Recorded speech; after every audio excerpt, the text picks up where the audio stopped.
इशारों पर हर political party इस वक्त मूवमेंट कर रही है। अब आप भी सोच रहे होंगे कि यूपी की राजनीति में अचानक से राजा भैया इतने इंपॉर्टेंट कैसे हो गए। देखिए, जरा पूरी स्टोरी आप समझेंगे तो समझ पाएंगे कि किस तरीके से राजा भैया अचानक से चर्चा में आ गए हैं। न तो लोकसभा चुनाव के लिए वो इम्पोर्टेंट हो गए हैं और न ही विधानसभा के लिए, लेकिन अभी फिलहाल वो खास बने हैं अगले 5 दिन बाद यूपी की खाली 10 सीटों पर जो राज्यसभा चुनाव होने हैं उसके लिए। वो कैसे, क्या गणित है, सब कुछ समझाते हैं इस रिपोर्ट में।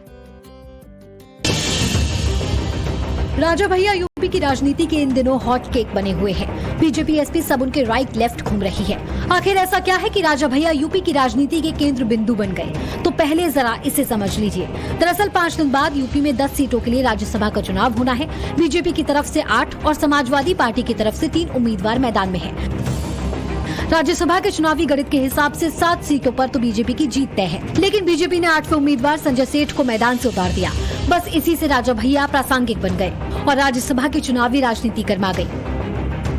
लिहाजा दोनों पार्टियां, समाजवादी पार्टी और भारतीय जनता पार्टी, रघुराज प्रताप सिंह उर्फ राजा भैया की पार्टी जनसत्ता दल लोकतांत्रिक के विधायकों को अपने पक्ष में लाने की जुगत में है। सीएम योगी ने खुद राजा भैया से सीएम आवास पर मुलाकात की।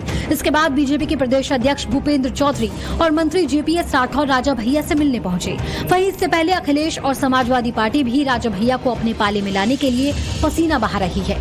यूपी में राज्यसभा की एक सीट को जीतने के लिए 37 वोट चाहिए। इंडी गठबंधन से नाता तोड़कर एनडीए के खेमे में आने वाले जयंत चौधरी के सामने 9 विधायकों का वोट बीजेपी उम्मीदवार को दिलाने की चुनौती होगी। कुल मिलाकर राज्यसभा चुनाव में खेला होना तय है, ये माना जा रहा है।